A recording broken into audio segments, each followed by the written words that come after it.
Hey guys, and welcome back. In this video we are going to be talking about amino acids and a little bit about peptides as well. So the structure of an amino acid is one molecule that contains both a carboxylic acid and an amine. Okay, so not too difficult to understand where the name comes from. So amine here, amino, carboxylic acid, acid. Okay, so amino acids are really important in biology, and they're normally not usually as simple as this. So when you have two hydrogens here, it's called glycine, but more often than not, there will be some OR group there. Okay, so that can be one of many very different things, and I'll go into those now in a minute. But what's important to remember is that you see 3 bonds to the carbon, so there's also a hydrogen as well. This carbon here has 4 different groups attached to it. So most amino acids, apart from glycine, because it has 2 hydrogens, are actually chiral molecules. So hopefully this is clear enough. So I know you can't probably make out the names very clearly, but that's not the most important thing here. So there are usually about 20 naturally occurring amino acids, okay, that are chiral. So they're usually broken down into a few different groups. So if you take these ones down the bottom, these are usually kind of considered some of the more simple ones. So these are hydrophobic, okay? So if you take alanine here, it has a CH3. If you take valine, it has an isopropyl group. We talked about this group in the video about UPAC nomenclature and naming functional groups, or describing molecules and branches and things like that. Then you have basically anything that's just alkyl chain. Okay, so just carbons and hydrogens, they're always going to be hydrophobic. That means they don't hydrogen bond. They're not the most soluble in water. So you have methionine as well. So it does have a heteroatom. It has a sulfur, but it's not an SH. It's just a sulfur, which isn't also that very electronegative in the first place. Then you have a phenyl ring in phenylalanine. And then you have tyrosine, which has an OH. So this is kind of a weird one. So it can actually hydrogen bond, but it still has this large aryl ring. And then you have tryptophan as well. So these ones are generally considered to be considered to be hydrophobic amino acids. Then you have ones that are very polar.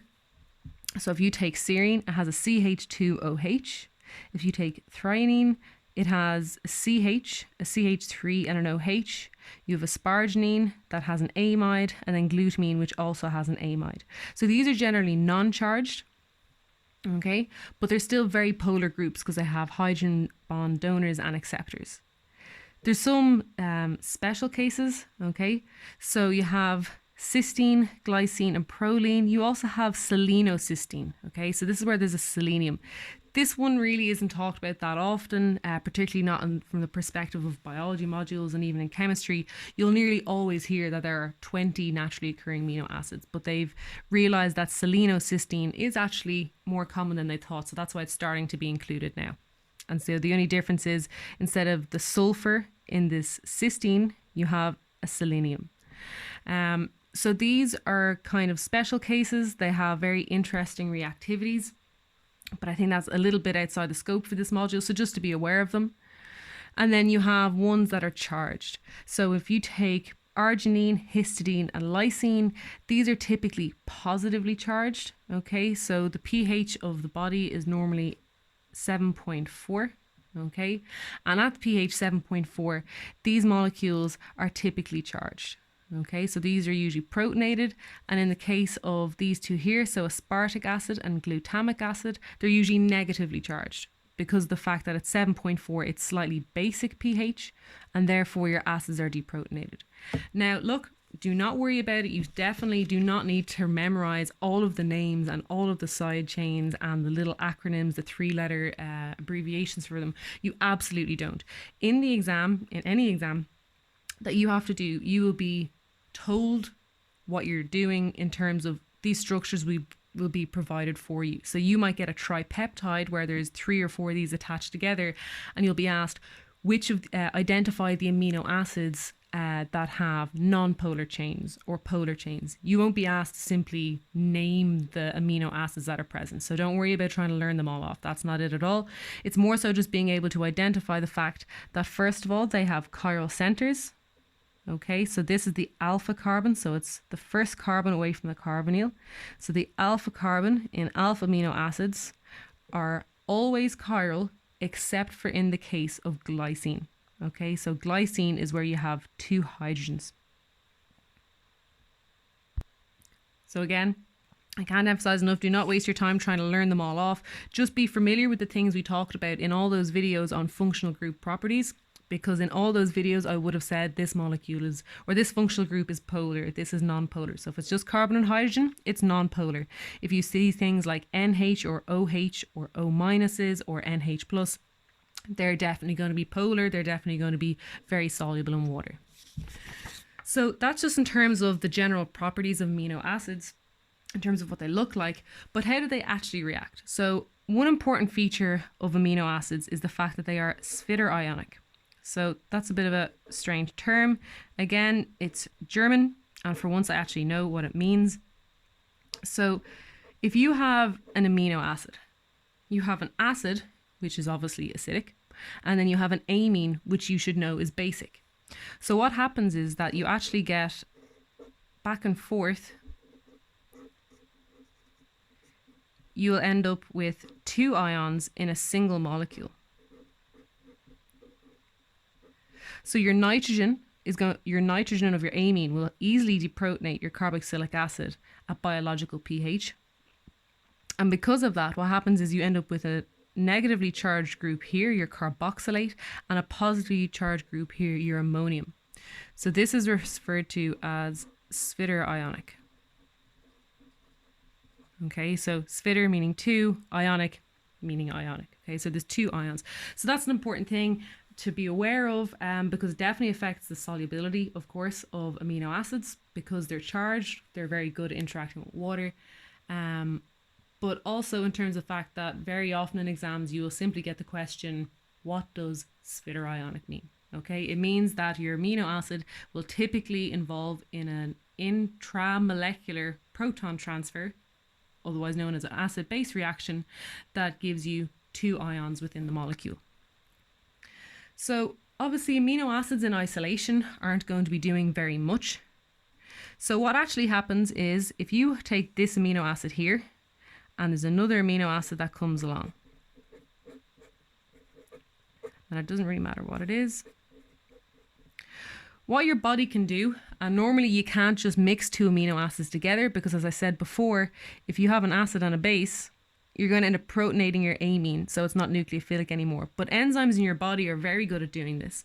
They can control it so your nitrogen won't be protonated. It will actually go in here and it'll attack your carbonyl. Now, I'm not going to show the full arrows or break it down stepwise, but what happens is, as always, you break the pi bond, so the electrons come back up to the oxygen, but then they ultimately come back down again. So that's what I'm showing here with this kind of double-headed arrow. And when the electrons come back down, you'll lose this OH to form water. Okay, so then what you end up with is this. Oh, sorry, that should be a nitrogen now.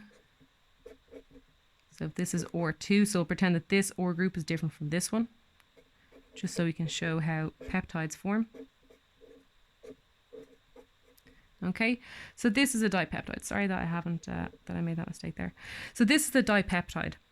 So you've got 2 OR groups, you have an NH2, and the amine is always on the left, and the carboxylic acid is always on the right. Okay, it's really, really, really important that you know that, because, for example, let's say this is just a CH3, and we'll say this is just a hydrogen. Okay, so this amino acid would be described as alanine glycine. Okay, so if I turn around to somebody and go, oh, I made the dipeptide alanine glycine, they need to know that the alanine is on the left and the glycine is on the right. So it's really important that the nitrogen is always on the left. Okay, that's just the way everybody does it. It's kind of the, I wouldn't say unwritten rule, because it's definitely written down, but it's just something everybody accepts that is how it's done. Okay, and then if you have a third amino acid that comes along, so you have your NH2, you have your OR group, and then you have your carboxylic acid. This amine can then come in and attack as well, So then your electrons go up, then they come back down, and you lose your water. So then you end up forming a tripeptide. Okay, so being able to draw peptides is actually quite important because it's a very common question in the exam. Draw the structure of the peptide formed when you combine these three amino acids together, or an alternative question will be draw the two different amino acids, or sorry, two dipeptides you can make from these two amino acids. And I will definitely be doing an example of that in one of my videos when I get the time to go over some past paper questions. Sorry, and that should have a hydrogen. So again, it's important that you have your nitrogen on the left and your carboxylic acid terminus on the right. Okay, ooh, there we go. Okay, and what can happen an awful lot is people can sometimes either add extra carbons in or they can lose carbons. So I always just kind of have this mantra in my head when I'm drawing amino acids. It's nitrogen, carbon, carbonyl. Nitrogen, carbon, carbonyl. Nitrogen, carbon, carbonyl. And that should hopefully, if you can just remember those three things, that is the order it always proceeds in. So hopefully that will stop you from making any errors when you're drawing your structures. So another very important feature of peptides, moving on from amino acids, is in the last video on amino acids, sorry, on amides, it's getting very late, I'm mixing up my words. We spoke about the fact that nitrogens in amide bonds, so this is an amide here, a carbonyl with a nitrogen. We spoke about the fact that amides nitrogens are never nucleophilic because of the fact that this lone pair isn't available for attacking anything. It's actually coming in to form a double bond and you end up with an O-. So then that looks something like this. So I'm not going to draw the rest of the molecule because that's not very important right now. So why this is so important is if you remember anything I said about alkenes and alkynes and carbonyls or anything that have pi bonds, this cannot rotate. Okay, so normally in an amine, if you have an NH and then something else over here, this bond can rotate and this bond can rotate as well in every direction they want. In the case of amides, that's not possible. Because even though sometimes your nitrogen looks like it has a single bond, your amide is actually a hybrid of double and single bond character. So if you were to measure the bond length of this carbon-oxygen bond and this carbon-nitrogen bond, it's not quite as long as a double bond. Sorry, it's not quite as short as a double bond, and it's not quite as long as a single bond, because both of those atoms always have kind of a second bond to the carbon, okay? So because of that, there's no rotation around this bond. So if you were to go along here, this atom is in the same plane of the page, this is flat, and then this is flat, and this is flat, and this flat. So all those amide bonds are completely flat, okay? And that's really important when it comes to protein structure. So this is just three peptides together, but you can obviously keep adding more and more and more and extending it out. So this nitrogen can go and attack carboxylic acid. This carboxylic acid can be attacked by another nitrogen. And you end up forming really long chains. Okay, and when you form chains, again, I thought I'd save your eyes and print it instead of attempting to draw it. You can get these secondary protein structures. Okay, so your primary structure is literally just what amino acids you have. So alanine, glycine, then valine, then cysteine, and it's literally just the order of the amino acids. Depending on the order of the amino acids, your protein will fold in a certain way, okay? It can fold to form a beta sheet or to form an alpha helix, okay? So in an alpha helix, all of the amino acids kind of turn around in this spiral. So what's drawn here, okay, so this spiral, what that represents is the backbone. So your carbon, nitrogen, carbonyl, carbon, nitrogen, carbonyl. That's what this helix represents. And then while they're not drawn in, what will happen is your OR groups will be sticking out the sides. Okay, so they'll be sticking away from the helix itself. And the reason that this forms, instead of just having a random pile of amino acids, is there's hydrogen bonds in between the carbonyls and the NH hydrogens. Okay? Alternatively, what can happen, instead of forming this spiral, depending on the structure of the amino acids, you might end up finding that a flat chain is actually a lot more stable. So what happens is, so this is one beta sheet here, and it's a flat chain, and then you have a loop. Okay, so this loop will just be a few peptides long, few peptide bonds long, and then it'll come back around and form another beta sheet.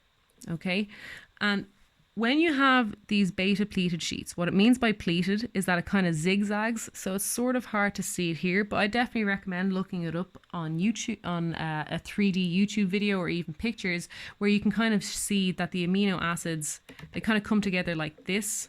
Okay, if you can see what I'm doing, where they're kinked, and then the next ones will be like that, and they just kink all the way along. But what happens is you get hydrogen bonding in between them. Now, I'm not sure if this level of detail is covered in your lectures, but just in case, okay, if the hydrogen bonds are drawn with straight lines, okay, then it's known as being anti-parallel. Okay, so in this case here, where the first beta sheet is going up and the next beta sheet is going down. So they're anti-parallel. They're going in opposite directions, okay? The way you know they're anti-parallel is because the hydrogen bonds will be drawn in straight lines, okay? When they're both pointing in the same direction, like this, now I don't have a picture of it here, but the hydrogen bonds will be diagonal, okay? So instead of being straight from top to bottom, they'll be more like this. Okay, they won't be straight. So now obviously it's not clear because of the fact that this is for an anti-parallel system. If this isn't covered in your course, then absolutely no need to worry about it. But there's definitely tons and tons of really useful videos on YouTube that they use. Sorry, I shut the camera again. They have 3D models of it, so it's far easier to see than it would be on a piece of paper. Okay, so the most important things to take from this video, realistically the two most important things to take, is that, first of all, amino acids exist in a zwitterionic form, okay? And when you form peptides, it's also true of the peptides as well. So in the body, what this would actually look like would be O- here and NH3+, okay? So whichever way you draw it is fine in the exam, unless it specifically says draw the zwitterionic form, okay? The second most important thing is that they do not rotate. Okay, the amide bond or the peptide bond, you can say either term, it does not rotate because of this resonance structure here. Okay, they're probably the two most important things to know about amino acids. And then in addition to that, the other thing you should be able to do is be able to identify whether or not the OR group of your amino acid is nonpolar or hydrophobic, if it's polar and uncharged, or if it's charged. Okay, so they're the main things you need to be able to do. So again, definitely don't worry about learning off the names of the amino acids and what their structures are. Just be able to identify them. And if you've watched the videos on functional group properties, that should be very easy for you to do, because you should know nitrogen is electronegative. So any hydrogen attached to a nitrogen is going to be slightly positive. So this can hydrogen bond, and the same in the case of hydroxy groups. Hydrogen bonding is quite prominent, and that makes them very polar. So they're the three main things you should really know about amino acids. And I think this is going to be, I don't believe I have any other videos. No, sorry, I have one more video to do covering the content of your course, and that's going to be on IR spectroscopy.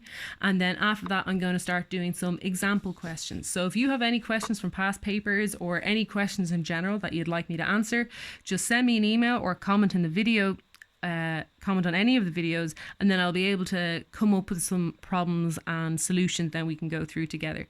So please remember that all these videos are made as part of a fundraiser for Cystic Fibrosis Ireland, and for every time I get a certain amount of money, I'm trying to make a video, but I'm never going to be able to do that because I've received so many really generous donations. But please nonetheless do go and check out the GoFundMe page in the description below. Thank you.